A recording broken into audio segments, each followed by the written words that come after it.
Welcome to your first session of the first chapter power sharing. आज हम civics का power sharing chapter पढ़ेंगे। सबसे पहले इसकी डेफिनेशन को देखेंगे। Power sharing is a political arrangement in which different और opposing group all take parts in government together.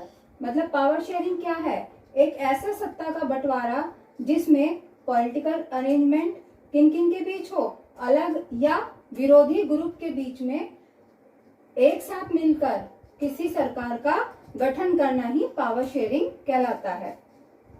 अब यहाँ पर इस चैप्टर में पावर शेयरिंग को समझने के लिए यहाँ पर दो देशों के उदाहरण दिए गए हैं, एक बेल्जियम का और दूसरा श्रीलंका का। सबसे पहले हम बेल्जियम के बारे में पढ़ेंगे कि बेल्जियम में पावर शेयरिंग किस तरीके से हुई थी। तो उसकी कुछ कंडीशंस हैं। पहली है ज्योग्राफिकल पोजीशन, कि उसकी भौगोलिक स्थिति किस तरीके की है बेल्जियम की। It is small country in Europe, मतलब कि ये जो है एक छोटा सा देश है, कहाँ का? यूरोप का। Bordered by the Netherland, France and Germany. और इसकी ये जितनी भी बॉर्डर सीमाएं हैं वो कहाँ कहाँ पर हैं? नीदरलैंड में, फ्रांस और जर्मनी में। अब हम पढ़ेंगे एरिया एंड पॉपुलेशन, कि बेल्जियम का एरिया क्या है और उसकी जो है जनसंख्या क्या है। It is smaller in area than the Indian state of Haryana.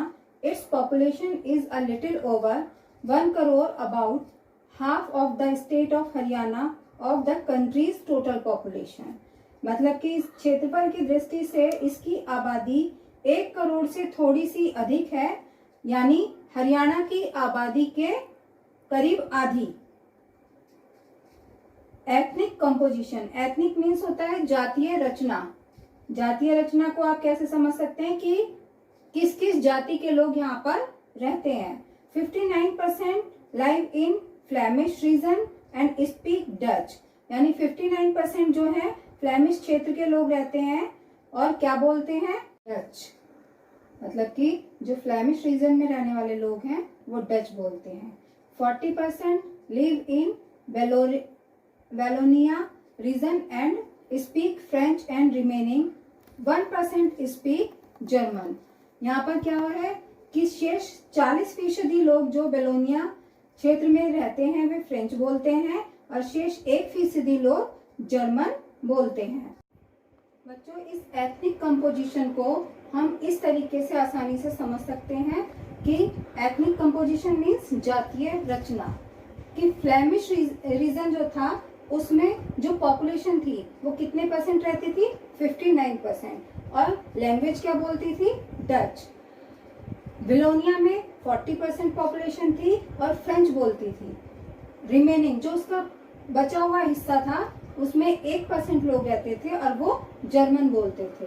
और बेल्जियम की जो कैपिटल थी ब्रुसेल्स, उसमें 80% लोग फ्रेंच बोलते थे और 20% लोग डच बोलते थे। इस तरीके से आप इस चार्ट के अकॉर्डिंग ये समझ सकते हैं कि वहाँ की आबादी कितने परसेंट कहाँ रहती थी और कौन सी भाषा को बोला करती थी। इसी परसेंटेज को देखते हुए यहाँ पर जो आगे हम पढ़ेंगे कि पावर का जो शेयरिंग करी गई है वो किस बेस पर हुई है। आगे के कुछ पॉइंट्स में यही आपको बताया जाएगा। जैसे the minority population of French speaking people was richer than the Dutch speaking people, कि डच बोलने वाले लोगों की जो संख्या थी वो ज्यादा थी, लेकिन धन और समृद्धि के मामले में वे कमजोर और अल्पमत थे। अल्पमत मतलब माइनॉरिटी में कम संख्या में माने जाते थे और मेजोरिटी होती है बहुसंख्या। नेक्स्ट है कि the majority community were given benefits much later. This led to tension between the two communities in the 1950s and 1960s. Tension was more acute in the capital city of Brussels.